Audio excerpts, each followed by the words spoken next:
നമസ്കാരം. ഇന്ത്യയിലെ ഏറ്റവും ദൂരത്തിലോടുന്ന ട്രെയിനായ അസാമിലെ ദിബ്രുഗഡിൽ നിന്നും തമിഴ്നാട്ടിലെ കന്യാകുമാരിയിലേക്ക് പോകുന്ന വിവേക് എക്സ്പ്രസിന്റെ രണ്ടാമത്തെ ഭാഗമാണിത്. ഈ ട്രെയിനിലെ ഞങ്ങളുടെ രണ്ടാമത്തെ ദിവസമാണ്. ട്രെയിൻ ഇപ്പോൾ വെസ്റ്റ് ബംഗാളിലെ NJPയിലേക്ക് എത്തിയിരിക്കുകയാണ്. ന്യൂ ജൽപൈഗുഡി ജംഗ്ഷൻ സ്റ്റേഷന്റെ കോഡ് NJP എന്നാണ്. ഇവിടെ 3:35 എത്തി. 10 മിനിറ്റാണ് നമ്മുടെ ട്രെയിൻ സ്റ്റോപ്പ് ഉള്ളത്. ഇവിടെ പ്ലാറ്റ്ഫോം എന്നൊക്കെ പരസ്യമായിട്ട് മൂത്രമൊക്കെ ഒഴിക്കുന്ന കണ്ട. എന്തൊരു വൃത്തികേടാണ്. എത്ര സ്ത്രീകളും കുട്ടികളൊക്കെ വരുന്നുണ്ട്, അതൊന്നും നോക്കൂല. വണ്ടി നേരത്തെ തന്നെ എത്തി. അപ്പോൾ സിലിഗുഡി ലോക്കോ ഷെഡിൻ്റെ WP7 ആണ് നമ്മുടെ ട്രെയിനിൻ്റെ ലോക്കോ. ഇത് വിശാഖപട്ടണം വരെയാണ് ഉണ്ടാവുക. അവിടുന്ന് ലോക്കോ റിവേഴ്സിലുണ്ട്. വിവേക് എക്സ്പ്രസിൻ്റെ സ്ലീപ്പർ ക്ലാസ്സിലൊന്നും ഇപ്പോൾ തിരക്കേ ഇല്ല. മാൾഡ ടൗൺ എത്തണം നല്ല തിരക്ക് വരണമെങ്കിൽ. അതുപോലെ തന്നെ ദിബ്രുഗഡിൽ നിന്ന് കന്യാകുമാരിയിലേക്ക് പോകുമ്പോൾ ട്രെയിനിൻ്റെ നമ്പർ വരുന്നത് 22504 ഇവിടെ ദാൽമുറിയൊക്കെ ഇതാ വിൽക്കുന്നത് കാണാം. ഞങ്ങൾ യാത്ര ചെയ്യുന്ന കോച്ച് സെക്കൻഡ് AC ആണ്, A1. അതങ്ങ് നടുഭാഗത്താണ്. പാൻട്രി കോച്ചിൻ്റെ ഭാഗത്താണ് ഞങ്ങളുടെ കോച്ച് ഉള്ളത്. ഇതുണ്ടോ, ഇതിൻ്റെ അകത്ത് ബെർത്തുകളൊക്കെ ഇപ്പോഴും വേക്കൻ്റ് ആണ്. 6ാം നമ്പർ പ്ലാറ്റ്ഫോമിലാണ് നമ്മുടെ വണ്ടി വന്നത്. ഇവിടെ ആകെ 8 പ്ലാറ്റ്ഫോമുകളാണുള്ളത്. ഇതാണ് നമ്മുടെ കോച്ച്. 2019 നിർമ്മിച്ച A1 കോച്ചാണിത്. പിന്നെ ഇവിടെ ഇതാ ഫ്രൂട്ട്സൊക്കെ ഉണ്ട്. ഫ്രൂട്ട്സൊക്കെ വാങ്ങിച്ച് വേണമെങ്കിൽ ട്രെയിനിൻ്റെ അകത്തേക്ക് കയറാം. ന്യൂ ജൽപൈഗുഡി ജംഗ്ഷന്ന് കറക്റ്റ് 3:45 തന്നെ നമ്മുടെ ട്രെയിൻ എടുത്തു. ഇനി അടുത്ത സ്റ്റോപ്പ് ബീഹാറിലെ കിഷൻഗഞ്ച്. ഇവിടെ ഒരു അമൃത് ഭാരത് എക്സ്പ്രസ് കാണാം. ഇത് 4:45 തമിഴ്നാട്ടിലെ തിരുച്ചിറപ്പള്ളിയിലേക്ക് പോകുന്ന അമൃത് ഭാരത് ആണ്. ഈ വണ്ടി സദേൺ റെയിൽവേയിൽ മധുരൈ ഡിവിഷന്റെ കീഴിലുള്ള വണ്ടിയാണ്.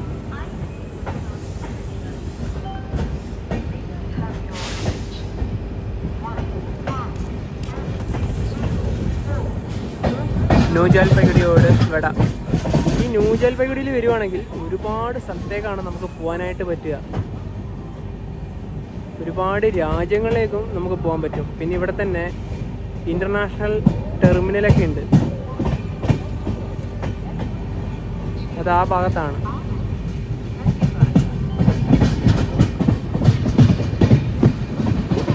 ഞങ്ങൾ ഈ യാത്രയിൽ തന്നെ NJPയിൽ വന്നിട്ട് 2-3 ദിവസം താമസിച്ചൊക്കെ ഉണ്ടായിരുന്നു കേട്ടോ. അതായത് ന്യൂ ജൽപൈഗുഡിയിൽ നിന്ന് വ്യത്യസ്തമായ സ്ഥലങ്ങളിലേക്ക് നമുക്ക് പോകാൻ വേണ്ടി സാധിക്കും. അത് ഏതൊക്കെയാണെന്ന് പറഞ്ഞാൽ 3 രാജ്യങ്ങളിലേക്കുള്ള ഒരു പ്രവേശന കവാടമാണ് NJP. അത് ഏതൊക്കെയാണെന്ന് പറഞ്ഞാൽ ഈ NJPൻ്റെ ഭൂമിശാസ്ത്രമായ ഒരു നിലനിൽപ്പ് എന്ന് പറഞ്ഞാൽ നമ്മുടെ ഇന്ത്യൻ്റെ മാപ്പിൽ ചിക്കൻ സ്നെക്ക് എന്ന് പറയും. അതായത് സിലിഗുഡി കോറിഡോർ എന്ന് പറയും. അത് പറഞ്ഞാൽ നമ്മുടെ അയൽരാജ്യമായ ബംഗ്ലാദേശിൻ്റെ ഭാഗത്തേക്ക്, അതായത് ബോർഡർ വരുന്നത് ഫുൽബാരി എന്ന് പറയും, ഇന്ത്യൻ്റെ ഭാഗം. അതുപോലെ തന്നെ ഈ ബംഗ്ലാദേശിൻ്റെ ഭാഗം ബംഗ്ലാബന്ധ എന്ന് പറയും. അവിടേക്ക് വെറും 10 കിലോമീറ്റർ മാത്രമേ NJPയിലേക്കുള്ളൂ. ഇപ്പോൾ നിലവിലത്തെ സാഹചര്യത്തിൽ പോകാൻ സാധിക്കുമെന്ന് എനിക്കറിയാം, കാരണം കുറച്ച് പ്രശ്നങ്ങളൊക്കെ ഉണ്ടല്ലോ. അതേപോലെ നേപ്പാൾ ബോർഡറിൻ്റെ പറയുന്ന പേര് പനിത്താങ്കി എന്നാണ്. NJPന്ന് വെറും 35 കിലോമീറ്റർ മാത്രമേ ദൂരമുള്ളൂ. ഇഷ്ടംപോലെ ഷെയർ ടാക്സിയും ബസ്സൊക്കെ കിട്ടും. ഇനി അടുത്ത് വരുന്നത് ഭൂട്ടാനാണ്. ഭൂട്ടാൻ ഇവിടുന്ന് ഒരു 150 കിലോമീറ്ററുണ്ട്. ഞങ്ങൾ ഈ സ്റ്റേഷൻ തന്നെ ഭൂട്ടാനിലേക്ക് യാത്രയ്ക്ക് പോയിട്ടുണ്ടായിരുന്നു കേട്ടോ. ജയ്ഗാവ് എന്ന് പറഞ്ഞ സ്ഥലമാണ്. ഏകദേശം പോകാൻ വേണ്ടിയിട്ട് ഒരു 3-4 മണിക്കൂറൊക്കെ എടുക്കും. ബസ്സും ഉണ്ട്, അതുപോലെ തന്നെ നമുക്ക് മറ്റു വഴിയും പോവാം. ട്രെയിൻ വഴിയാണ് ഞങ്ങൾ പോയത്. ഇനിയിപ്പോൾ നമുക്ക് ഇന്ത്യയിലെ ഏറ്റവും ചെറിയ സംസ്ഥാനമായ സിക്കിമിലേക്ക് എങ്ങനെ പോകാൻ നോക്കാം. സിക്കിമിലേക്ക് പോകണമെങ്കിൽ ഇവിടെ വന്ന് ഇറങ്ങേണ്ടത് നമ്മുടെ നാട്ടിൽ നിന്ന് സിലിച്ചറിലേക്ക് വന്ന് അർണോയുണ്ട്, അല്ലെങ്കിൽ പറഞ്ഞ് ഈ വിവേകിന് തന്നെ വരാം. ഈ 2 വണ്ടികളെയും ഡയറക്റ്റായിട്ട് കേരളത്തിൽ നിന്ന് NJPക്ക് ഉള്ളൂ. അപ്പോൾ ഇവിടുന്ന് സിക്കിമിൻ്റെ തലസ്ഥാനമായ ഗാങ്ടോക്കിലേക്ക് 115 കിലോമീറ്ററാണ്. ബസ്സും ഉണ്ട്, അതുപോലെ തന്നെ പുറത്തിറങ്ങിക്കഴിഞ്ഞാൽ ഷെയർ വണ്ടികളിലും കിട്ടും. ഒരു 5 മണിക്കൂർ എന്തായാലും എടുക്കും. പിന്നെ നമ്മുടെ ബംഗാളിൻ്റെ മെയിനായിട്ടുള്ള ഒരു ഹിൽ സ്റ്റേഷനാണ് ഡാർജിലിംഗ്. അവിടേക്ക് പോകാൻ വേണ്ടി ഇവിടുന്ന് ടോയ് ട്രെയിൻ ഉണ്ട്, ഷെയർ ടാക്സി ഉണ്ട്, ബസ്സും ഉണ്ട്. 72 കിലോമീറ്ററാണ് ഡാർജിലിംഗിലേക്ക്. ഞങ്ങൾ ഇവിടുന്ന് 2 ചായ വാങ്ങിക്കുകയാണ്. 4 മണി കഴിഞ്ഞ സമയം. ഇപ്പോൾ രാവിലെ കോഫി കുടിച്ചു. എന്നാൽ ഇപ്പോൾ ചായ കുടിക്കാം. ഈ ഒരു ചായക്ക് 20 രൂപയാണ്. ചായ കൂടാതെ തന്നെ NJP സ്റ്റേഷനിൽ നിന്ന് ഞങ്ങൾ കുറച്ച് ബിസ്ക്കറ്റും പീനട്ട് ബാറൊക്കെ വാങ്ങിച്ചിട്ടുണ്ടായിരുന്നു. അപ്പോൾ ഇനിയിപ്പോൾ ഈ ഒരു സമയത്ത് ഇത് കഴിക്കാം. ഇവിടെ പോകുന്ന ഭാഗത്ത് മുഴുവനും തേയിലയാണ്. ഇതൊക്കെ അങ്ങ് ഒരുപാട് ഭാഗത്തേക്ക് വ്യാപിച്ച് കിടക്കുന്ന കാണാം. തേയില മാത്രമല്ല, മറ്റ് കൃഷിയും കൂടി ഉണ്ട് ഇവിടെ. നമ്മുടെ ഈ ഒരു സെക്കൻഡ് AC-ൻ്റെ വിൻഡോ അധികം ക്ലിയർ അല്ല. പിന്നെ ഇവിടെ 4:30 ആകുമ്പോൾ തന്നെ നല്ല ഇരുട്ട് വന്ന് തുടങ്ങും. ഏകദേശം സൂര്യനൊക്കെ അസ്തമിക്കാനുള്ള ഒരു സമയമായി തന്നെ പറയാം. പൈസ പിരിക്കാൻ വരുന്നവരുണ്ടോ? ഒരു പ്രശ്നമാക്കാനുണ്ട്. कभी ना अच्छा रहे और भी हो जाए क्या ढंग करेगा कुछ नहीं कर पाएगा വെസ്റ്റ് ബംഗാളിൽ നിന്നൊക്കെ മാറി ഇപ്പോൾ ബീഹാറിലേക്ക് എത്തി. കിഷൻഗഞ്ച് റെയിൽവേ സ്റ്റേഷനിലേക്ക് എത്തുകയാണ്. ഇപ്പോൾ 5:20 ഇവിടെ ഇപ്പം തന്നെ നല്ല ഇരുട്ട് വന്ന് തുടങ്ങിയാണ്.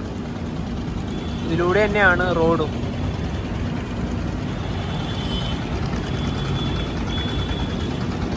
ബീഹാറിൽ നിന്ന് ഇനി നമ്മൾ വീണ്ടും വെസ്റ്റ് ബംഗാളിലേക്ക് തന്നെ കയറും.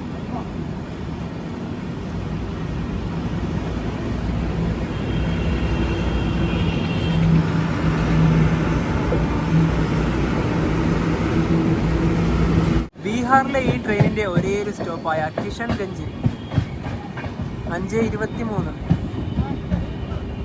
ഇവിടുന്ന് അൺറിസർവ്ഡിലേക്ക് കയറാനുള്ള ആൾക്കാരുടെ തിരക്കാണ്.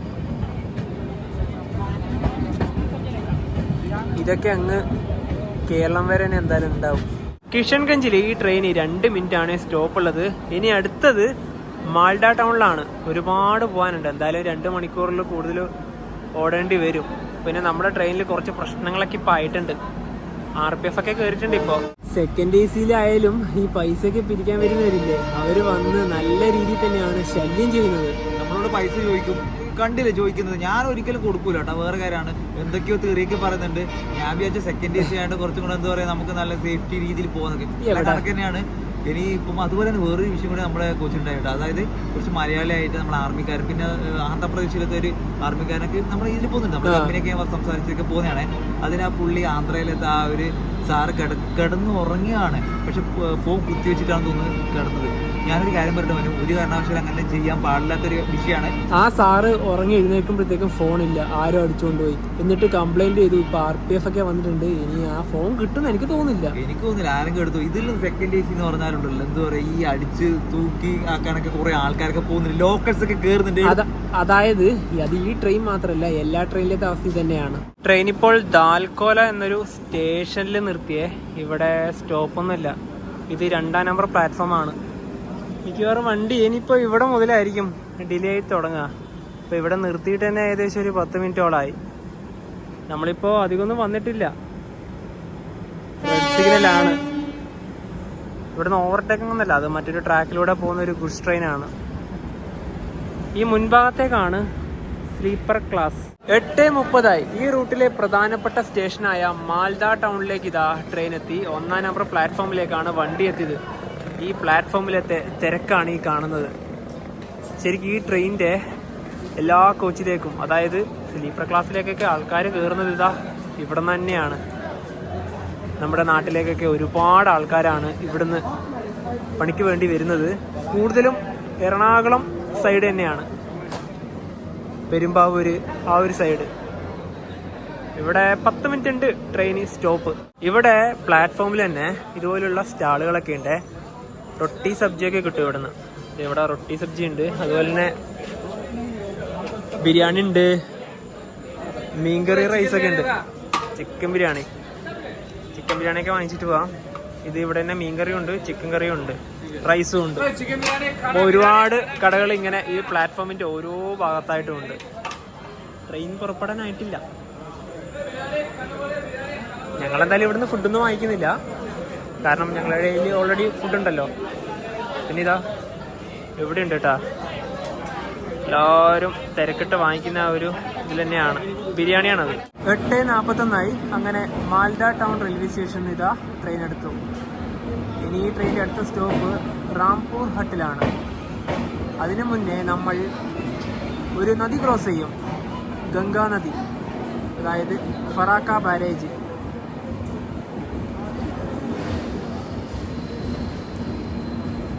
നമ്മൾ ഇത്ര നേരം വന്നത് north east frontier railway zone വഴിയാണ്. ഇതൊക്കെ ഈസ്റ്റേൺ റെയിൽവേ ആണ്. ഇനി നമ്മൾ ഒരുപാട് നേരം, അതായത് നാളെ രാവിലെ വരെ ഈസ്റ്റേൺ റെയിൽവേ വഴി തന്നെയാണ് സഞ്ചരിക്കുക. ഇതിപ്പോൾ അടുത്ത ട്രെയിനിലുള്ള ആൾക്കാരുടെ തിരക്കാണ്. അതായത് ഇവിടെ അൺറിസർവ്ഡ് ആണ് വരിക, ക്യൂ ആണ് ഇവിടെ. രാത്രിക്കുള്ള ഭക്ഷണം കഴിക്കുവാണേ.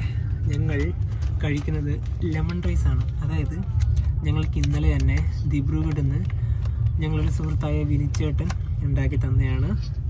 ഞങ്ങൾക്ക് 2 പേർക്കുണ്ട്. ഇന്നലെ രാത്രിയും കഴിച്ചു, ഇന്ന് ഉച്ചയ്ക്കും കഴിച്ചു, ഇന്ന് രാത്രിക്കും. അതായത് 3 നേരം ഞങ്ങളിത് കഴിക്കുവാണ്. ഇനിയിപ്പം നാളത്തേക്ക് എന്തായാലും ഇത് നിൽക്കൂല. നാളെ വൈകുന്നേരം എന്തായാലും സൗത്ത് ഇന്ത്യ എത്തുന്നതുകൊണ്ട് അതാണ് ഏറ്റവും വലിയ കാര്യം. നാളെ എന്തായാലും നൈറ്റ് സൗത്ത് ഇന്ത്യ എത്തുമല്ലോ. അപ്പോൾ അവിടെ നിന്ന് വാങ്ങിക്കാം, അല്ലെങ്കിൽ നമുക്ക് ഓൺലൈൻ വഴി ഓർഡർ ചെയ്യാം. അതെങ്ങനെയെങ്കിലും നമുക്ക് ചെയ്യാം. അപ്പോൾ ഇതിൻ്റെ അകത്ത് കടലൊക്കെ ഉണ്ട് കേട്ടോ. ശരിക്കും പറഞ്ഞാൽ ഇത് നല്ല ടേസ്റ്റാണ് കഴിക്കാൻ. അല്ല, കൂടെ നമ്മൾ 2 സാധനങ്ങളും വാങ്ങിയിട്ടുണ്ട്. യോഗട്ട് കൂടെ ഞങ്ങൾ വാങ്ങിച്ചിട്ടുണ്ട് കേട്ടോ. പിന്നെ ഞങ്ങൾ നോർമൽ തൈര് വാങ്ങിക്കാനാണ് പ്ലാൻ ഉണ്ടായത്. തൈരാണെങ്കിൽ നല്ല തണുപ്പ്, അതുകൊണ്ട് എന്തായാലും വേണ്ട. 2-3 സ്ഥലത്ത് ഇല്ലാതാനും, അതാണ് മെയിൻ പ്രശ്നം. എന്തായാലും ഇത് കഴിക്കാം.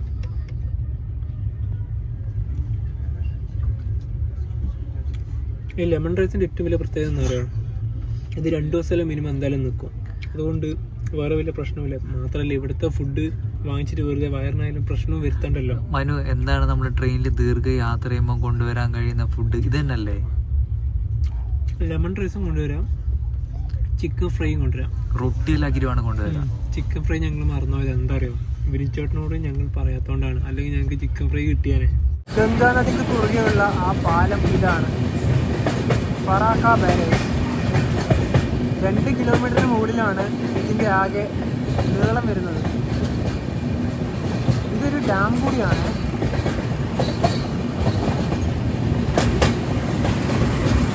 ഇതിലൂടെ ബസ്സും ലോറികളൊക്കെ പോകുന്നത് കാണാം. ശരിക്കും പറഞ്ഞാൽ ഇതൊരു റെയിൽ കം റോഡ് ബ്രിഡ്ജ് എന്നൊക്കെ പറയാം. കാരണം അത്ര അടുത്തുകൂടെയാണല്ലോ റെയിൽ ട്രാക്കും റോഡും പോകുന്നത്.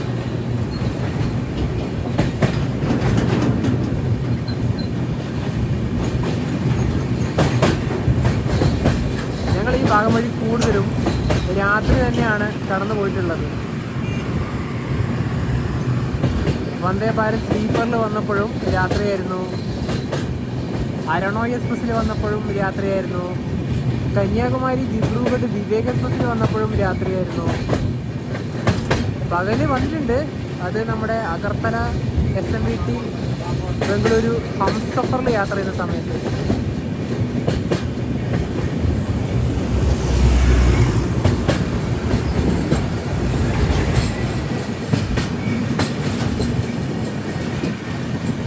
ശരിക്കും ഇതൊരു 1.5 പാലം തന്നെയാണ് കേട്ടോ. പാലത്തിൽ വരെ ബ്ലോക്കായി. ഞാൻ നേരത്തെ പറഞ്ഞതുപോലെ കൂടുതലും ലോറികൾ തന്നെയാണ്. ഇപ്പം നമ്മൾ പോയിക്കൊണ്ടിരിക്കുന്ന ഭാഗമില്ലേ, എവിടെയാണ് ഡാമുള്ളത്.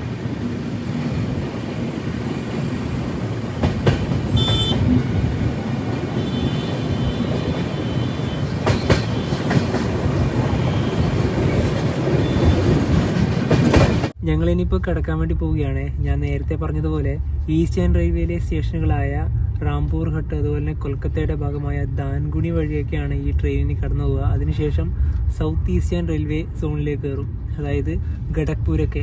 ഈ ഒരു ഭാഗത്തൊക്കെയാണ് ഈ ട്രെയിൻ കൂടുതലും ഡിലേ ആയി വരുന്നത്. നാളെ ഇനിയിപ്പം രാവിലെ ഉറങ്ങിയെഴുന്നേൽക്കുമ്പോഴത്തേക്കും എത്ര മണിക്കൂർ ഡിലേ ആവും, അല്ലെങ്കിൽ ഇനിയിപ്പോൾ ഓൺ ടൈം ആണോ എന്നൊക്കെ നമുക്ക് നോക്കാം. ഇന്ന് രാത്രിക്കത്തെ കാഴ്ചകളൊക്കെ ഇവിടെ വെച്ച് അവസാനിപ്പിക്കുകയാണ്. നമുക്കിനി നാളെ രാവിലെ മുതൽ കാണാം. Good morning. രാവിലെ 6:20 ഞങ്ങളിപ്പോൾ ഒഡീഷയിലേക്ക് എത്തി. അതായത് ട്രെയിൻ ഇപ്പോൾ അരമണിക്കൂർ മാത്രമേ ഡിലേ ഉള്ളൂ. ഞങ്ങൾ ഇന്നലെ പറഞ്ഞില്ലേ ഈസ്റ്റേൺ റെയിൽവേയിലേക്കും സൗത്ത് ഈസ്റ്റേൺ റെയിൽവേയിലേക്കൊക്കെ കയറുമ്പോൾ ഡിലേ ആവുന്നു. എന്തോ ഭാഗ്യത്തിന് ഞങ്ങൾക്ക് ആദ്യമായിട്ടാണ് വലിയ ഡിലേ ഒന്നും കിട്ടിയിട്ടില്ല. ഇതുവരെയും വണ്ടി നല്ല സമയത്ത് തന്നെയാണ് ഓടിക്കൊണ്ടിരിക്കുന്നത്. ബലേശ്വർ റെയിൽവേ സ്റ്റേഷൻ കഴിഞ്ഞു. ഇനിയിപ്പോൾ അടുത്തത് ഭദ്രക്കാണ്. Morning സ്പീഡാണ് train. ഇപ്പോൾ 130 പോയിക്കൊണ്ടിരിക്കുന്നത്. ഇപ്പോൾ ബഹാനഗ ബസാറൊക്കെ കഴിഞ്ഞു. അതായത് 2023 ജൂൺ മാസത്തിൽ അവിടെ ഒരു ആക്സിഡൻ്റ് ഉണ്ടായിരുന്നു. കൊൽക്കത്തയിൽ നിന്ന് ചെന്നൈയിലേക്കുള്ള കൊറമാണ്ടൽ എക്സ്പ്രസ് ആക്സിഡൻ്റ് ആയത് അവിടെ നിന്നാണ്. ഒരുപാട് പേർക്കാണ് ജീവൻ നഷ്ടപ്പെട്ടത്. ഇന്ത്യ കണ്ട എക്കാലത്തെയും വലിയ ട്രെയിൻ അപകടങ്ങളിൽ ഒന്നായിരുന്നു അത്.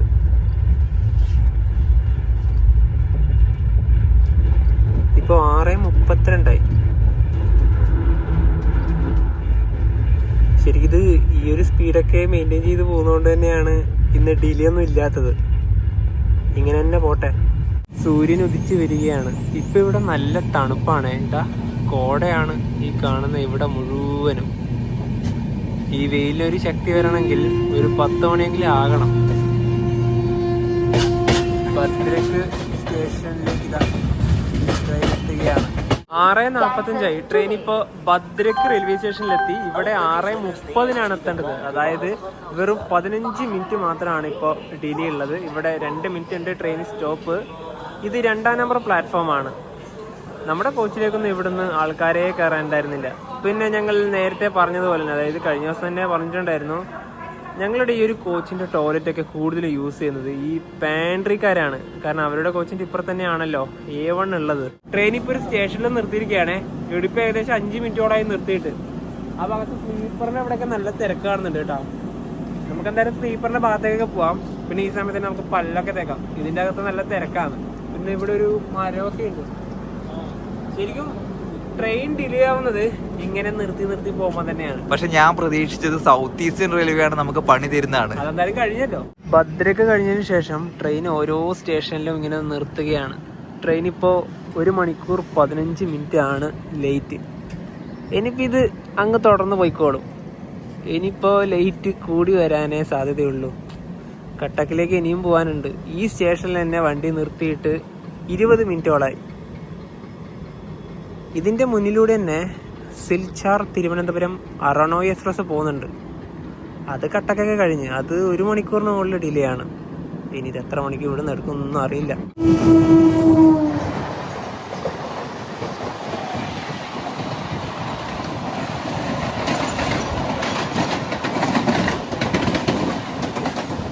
രണ്ട് കിലോമീറ്ററിന് മുകളിൽ നീളം വരുന്ന മഹാനദി.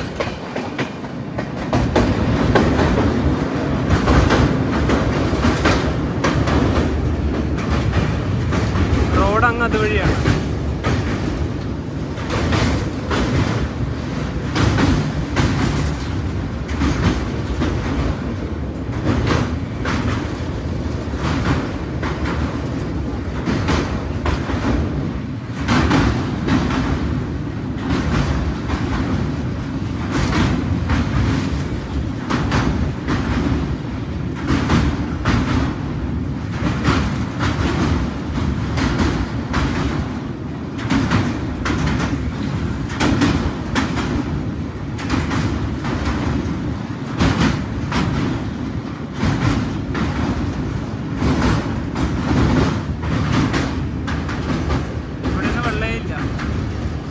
മണലിങ്ങനെ കാണാം.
മഹാനദിയിൽ വെള്ളം ഒട്ടുമില്ല തന്നെ പറയാം.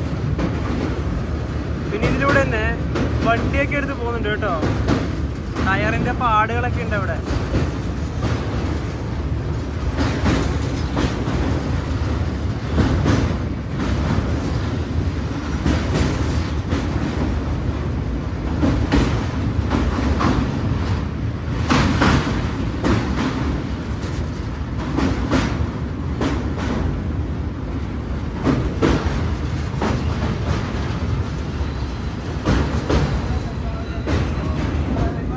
ഇവിടെയാണ് പിന്നെയും വെള്ളം ഉള്ളത്. 9:34 ട്രെയിൻ ഇപ്പോൾ ഒഡീഷയിലെ 2ാമത്തെ വലിയ നഗരമായ കട്ടക്കിലേക്ക് എത്തി. ഇവിടെ 5 മിനിറ്റ് ആണ് ട്രെയിൻ സ്റ്റോപ്പ് ഉള്ളത്. സ്റ്റേഷന്റെ നവീകരണമൊക്കെയാണ് ഇവിടെ കാണുന്നത്. ഇതാണ് 1-ാം നമ്പർ പ്ലാറ്റ്ഫോം. വണ്ടി വന്നത് 3-ലാണ്. ഇന്നലെ വെസ്റ്റ് ബംഗാൾ വഴി യാത്ര ചെയ്യുന്ന സമയത്താണ് സെക്കൻഡ് AC യിലാണെങ്കിൽ കൂടി ഈ ഒരു പ്രൈവസിക്ക് വേണ്ടി കർട്ടൻ ഇട്ടാൽ കൂടി പൈസ പിരിവ് ടീംസ് വന്നിട്ട് എന്താ പറയുക അലമ്പാക്കുന്നത്. ഇന്ന് അത്യാവശ്യം ആരും ഒന്നും കയറിയിട്ടൊന്നുമില്ല. സ്ലീപ്പറിലൊക്കെ ഭയങ്കര ശോകമായിരിക്കും. പിന്നെ വണ്ടി പോകുന്നത് ഇങ്ങനെയാണ്, സകല സ്ഥലത്ത് നിർത്തിക്കൊണ്ടിരിക്കുകയാണ്. ഇപ്പം നോക്കിയ സമയത്ത് ഡിലേ 1.5 മണിക്കൂറാണ് കാണിക്കുന്നത്. അങ്ങോട്ട് എങ്ങനെയാണെന്ന് പറയാൻ പറ്റില്ല. പിന്നെ അതുപോലെ തന്നെ നമ്മുടെ കയ്യിലുണ്ടായ ഫുഡ് മൊത്തം തീർന്നു. ഇന്നിപ്പോൾ ഞങ്ങൾ ഓൺലൈൻ വഴി ഫുഡ് ഓർഡർ ചെയ്യാനാണ് തീരുമാനിക്കുന്നത്. ഒഡീഷയുടെ തലസ്ഥാനമായ ഭുവനേശ്വറിലേക്ക് ഇതാ ട്രെയിൻ എത്തുകയാണ്. 10:19. ഭുവനേശ്വറിലും നവീകരണമാണ്. ഇവിടെ തന്നെയാണ് പ്ലാറ്റ്ഫോം.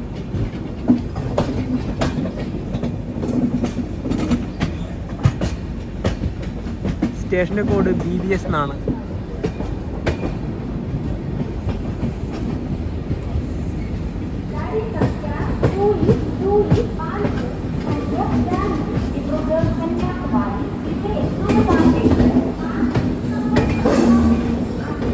ഒഡിയ ഭാഷയിലുള്ള അനൗൺസ്മെന്റ് കേൾക്കാൻ നല്ല രസമാണ്.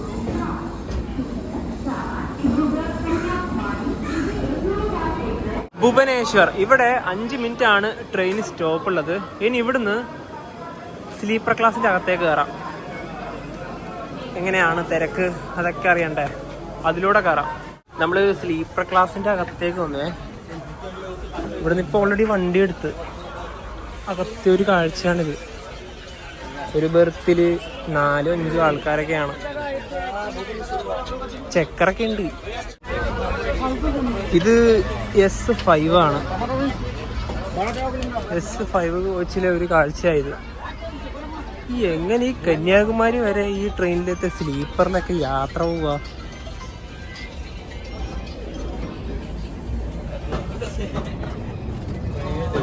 ഇവിടെ മൊത്തം ബ്ലോക്ക് ആയിട്ടല്ലേ.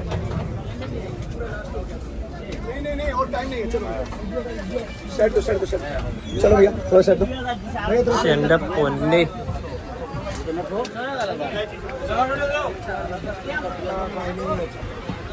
ഇതിലാണെങ്കിൽ ഒരു 1.5 ചൂടും.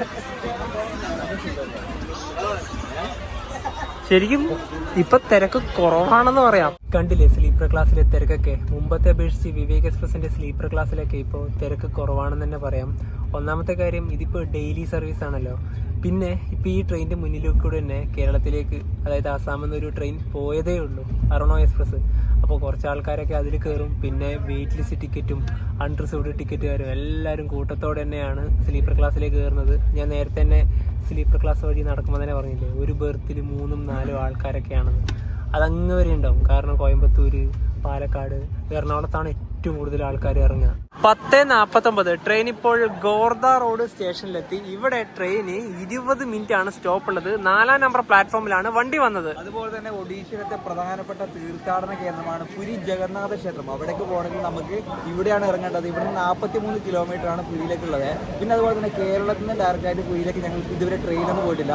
അപ്പോൾ പോകാൻ ഉദ്ദേശിക്കുന്നവരാണെങ്കിൽ നേരെ കോർട്ടാർ റോഡിലേക്കാണ് വരേണ്ടത്. ഭുവനേശ്വർക്ക് വെറുതെ പോയിട്ട് വീണ്ടും റിട്ടേൺ വരേണ്ട കാര്യമില്ലല്ലോ. ഒരുപാട് വണ്ടികളുണ്ട്. 7 വണ്ടികളാണ് പ്രധാനപ്പെട്ട ഭാഗത്തേക്ക് പോകാനായിട്ടുള്ളത്. അത് ഏതൊക്കെയാണെന്ന് പറഞ്ഞാൽ ഈ വിവേക് ഉണ്ട്, സാന്ദ്രകാച്ചിലേക്ക് പോകുന്ന വിവേക് ഉണ്ട്, സിലിച്ചറിലേക്ക് പോകുന്ന അർണോ ഉണ്ട്, എറണാകുളം പട്ന വണ്ടി ഉണ്ട്, ഔറ അന്ത്യോദയ ഉണ്ട്, ഷാലിമാർ ഗുരുദേവ് ഉണ്ട്, തിരുവനന്തപുരം ഷാലിമാർ എക്സ്പ്രസ് ഉണ്ട്. ഇതിലേക്കൂടെ എല്ലാ ഭക്ഷണങ്ങളും പോകുന്നുണ്ട് കേട്ടോ. അപ്പോൾ അതുപോലെ തന്നെ ഞാൻ പറഞ്ഞില്ലേ, ഇത്രയും വണ്ടികൾക്കാണ് നമുക്ക് പുരിയിലേക്ക് പോകാൻ പറ്റുക. ഞങ്ങൾ രാവിലെ ഇതാണ് കഴിക്കുന്നത്. ഒരു കേക്ക് വാങ്ങിയിട്ടുണ്ട്, പിന്നെ 2 യോഗട്ടും കൂടെ വാങ്ങിയിട്ടുണ്ട്. ട്രെയിൻ ഇപ്പോൾ ചിലിക്ക റെയിൽവേ സ്റ്റേഷൻ സ്കിപ്പ് ചെയ്യുകയാണ്. ഇനി അങ്ങോട്ടാണ് ചിലിക്ക തടാകത്തിന്റെ മനോഹരമായ കാഴ്ച കാണാൻ വേണ്ടി സാധിക്കുക. അങ്ങനെ ഇതാ ചിലിക്ക തടാകത്തിന്റെ ഭാഗത്തൂടെ ട്രെയിനിൽ യാത്ര ചെയ്യുകയാണ്. വളരെ അടുത്ത് തന്നെയാണ് തടാകം. ഇതങ്ങ് ഒരുപാട് ഭാഗത്തേക്ക് വ്യാപിച്ചു കിടക്കുന്ന ഒന്ന് തന്നെയാണ്. അങ്ങ് അതുവഴി തോണിയൊക്കെ പോകുന്നത് കാണാം.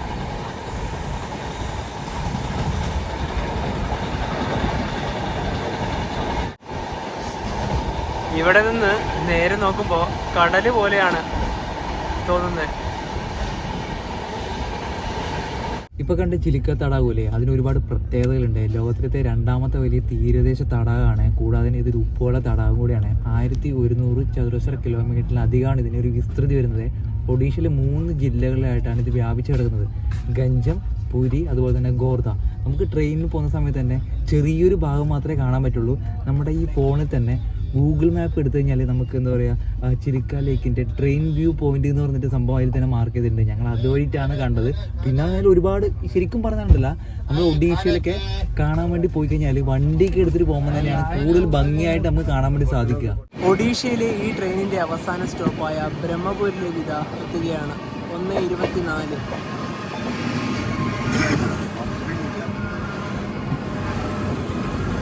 ബ്രഹ്മപൂരിനെ ബർഹാംപൂർ എന്ന പേരിൽ അറിയപ്പെടുന്നുണ്ട്. ഒഡീഷയുടെ സിൽക്ക് സിറ്റി എന്നാണ് ഈ ഒരു നഗരത്തിന് അറിയപ്പെടുന്നത്. ഇവിടെ 5 മിനിറ്റാണ് ട്രെയിനിൽ സ്റ്റോപ്പ് ഉള്ളത്.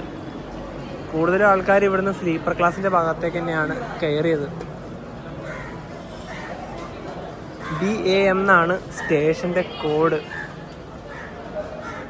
ഇനി ഈ ഒരു ട്രെയിനിൽ ഒരുപാട് ആൾക്കാർ കയറുന്നൊരു സ്റ്റേഷൻ ഉണ്ടെങ്കിൽ അത് വിശാഖപട്ടണം തന്നെയാണ്. അത് കഴിഞ്ഞ് വിജയവാഡ, പിന്നെ അങ്ങ് സൗത്ത്, അതായത് നമ്മുടെ ജോളാർപേട്ട, കാട്ട്പാടി, അവിടം വരെ എന്തായാലും ഈ ഒരു തിരക്ക് തന്നെ ഉണ്ടാവും.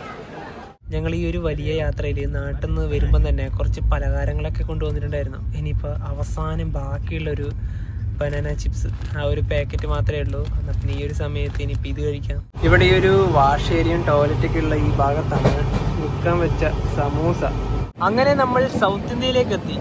ആന്ധ്രാപ്രദേശിലെ ഈ ട്രെയിനിൻ്റെ ആദ്യത്തെ സ്റ്റോപ്പായ പലാസ. 2:21.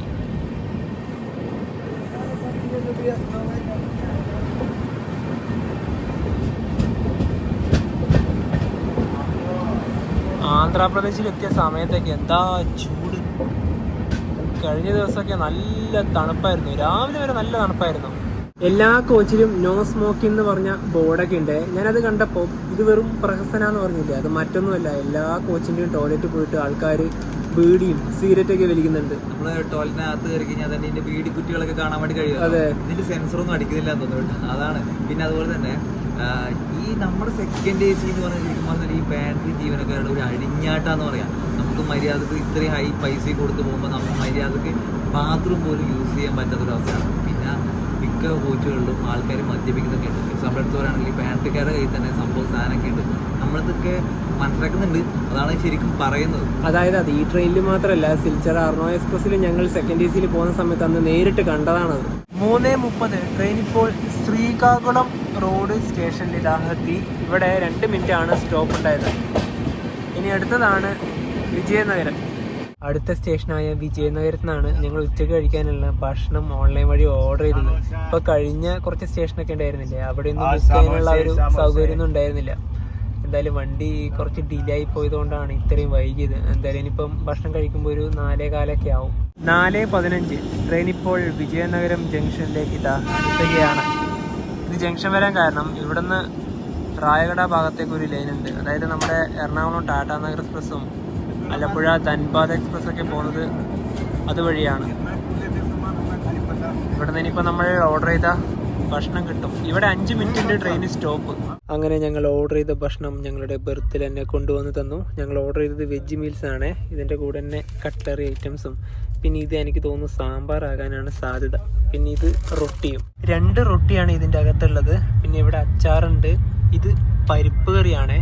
പിന്നെ ഇവിടെ പപ്പടമുണ്ട്, കുറച്ച് ചെറിയ പപ്പടങ്ങളാണുള്ളത്. പിന്നെ റൈസ് അത്യാവശ്യത്തിന് നല്ല ക്വാണ്ടിറ്റിയിൽ തന്നെയുണ്ട്. പിന്നെ ഇത് പാവയ്ക്കാണ്, പാവക്ക തോരനാണിത്. പിന്നെ ഇതൊരു വെജിറ്റബിൾ കറിയാണ്. പിന്നെ ഇവിടെയും പപ്പടത്തിൻ്റെ കുറച്ച് കഷ്ണങ്ങളൊക്കെ ഉണ്ട് കേട്ടോ. പിന്നെ ഇത് സാമ്പാറാണ്. സാമ്പാർ ഇതിലേക്ക് ഒഴിക്കുകയാണ്.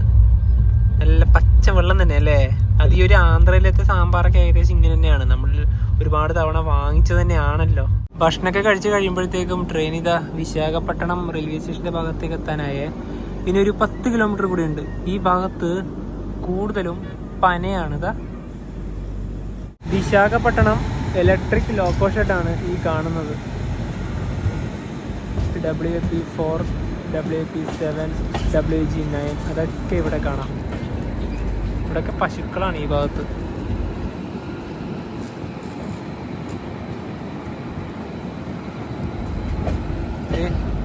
അവിടെ എത്ര ഉണ്ട് നോക്കിയേ. പിന്നെ അങ്ങ് അവിടെ ഒരു മലേൻ്റെ താഴ്വാരത്തൊരു ചെറിയൊരു പട്ടണം കൂടെ കാണാം. ഇനിയിപ്പോൾ ഇവിടുന്ന് ലോക്കോ റിവേഴ്സലുണ്ട്. ഇതിലേതെങ്കിലും ഒരു ലോഗോ ആയിരിക്കും മിക്കവാറും അറ്റാച്ച് ചെയ്യുക. ഒരുപാടെണ്ണം ഇവിടെ റെഡി ആയിട്ടുണ്ട് ഓൾറെഡി. സ്റ്റേഷനിലേക്ക് ഇതാ ട്രെയിനെത്തുകയാണ്. ദിബ്രുഗഡിൽ നിന്നും 2427 കിലോമീറ്റർ യാത്ര ചെയ്ത് ട്രെയിൻ ഇത് ആന്ധ്രാപ്രദേശിലെ വിശാഖപട്ടണം റെയിൽവേ സ്റ്റേഷനിലേക്ക് എത്തുകയാണ്. ഇവിടെ 3:30 ട്രെയിൻ എത്തേണ്ടത്, ഇപ്പോൾ 5:22 2 മണിക്കൂറിൻ്റെ അടുത്ത് തന്നെയാണ് വണ്ടി ഡിലേ. ഇവിടെ ഓൾറെഡി ഒരു വണ്ടി കിടപ്പുണ്ട്. ഇത് സമത എക്സ്പ്രസ് ഹസ്രത്ത് നിസാമുദ്ദീൻ വിശാഖപട്ടണം. ഞങ്ങൾ ഈ ട്രെയിനിൽ യാത്ര ചെയ്തിട്ടുണ്ട് വിശാഖപട്ടണത്തു നിന്ന് റായ്പൂരിലേക്ക്. ഇത് തന്നെയാണ് ഹസ്രത്ത് നിസാമുദ്ദീൻ സ്വർണ്ണ ജയന്തി എക്സ്പ്രസ് ആയിട്ടും റേറ്റ് ഷെയറിംഗ് ഉള്ള വണ്ടി. വിശാഖപട്ടണം ഹസ്രത്ത് നിസാമുദ്ദീൻ. ഇവിടെ ഈ പ്ലാറ്റ്ഫോമിൻ്റെ ഭാഗത്തെ വേസ്റ്റുകൾ കണ്ടാ, ശരിക്കും പറഞ്ഞാൽ ഇവിടെ നിന്ന് ഒരു വൃത്തിയില്ല കേട്ടാ. നോക്കിയേ, ഗങ്ങുണ്ട്. വിവേക് എക്സ്പ്രസ്സിൽ ഞങ്ങൾ ഇതുവരെ 2 ദിവസമാണ് കിടന്നുറങ്ങിയത്. ഇന്ന് രാത്രിയും കിടന്നുറങ്ങാനുണ്ട്. നാളെ രാത്രി ഓൺ ടൈം ആണെങ്കിൽ 9:15 ഇത് കന്യാകുമാരി എത്തുക. ഈ ഒരു പോക്ക് കണ്ടിട്ട് എന്തായാലും ഓൺ ടൈമിൽ എത്താൻ സാധ്യത കുറവാണ്. അപ്പോൾ വിവേക് എക്സ്പ്രസിൻ്റെ 2ാമത്തെ ഭാഗം ഇവിടെ വെച്ച് അവസാനിപ്പിക്കുകയാണ്. അപ്പോൾ ഇനി ഒരു ഭാഗം കൂടിയുണ്ട്, കന്യാകുമാരി വരെയുള്ള ഒരു യാത്രയാണ് അതുണ്ടാവുക. അപ്പോൾ അതിനൊക്കെ വേണ്ടി വെയിറ്റ് ചെയ്യുക. അപ്പോൾ ഈ ഒരു വീഡിയോയിലേക്ക് ഇഷ്ടപ്പെടുന്നിരിക്കുന്നു. അപ്പോൾ നമുക്ക് മറ്റൊരു മെമ്മറീസിനോട് വരേക്കും. ബൈ.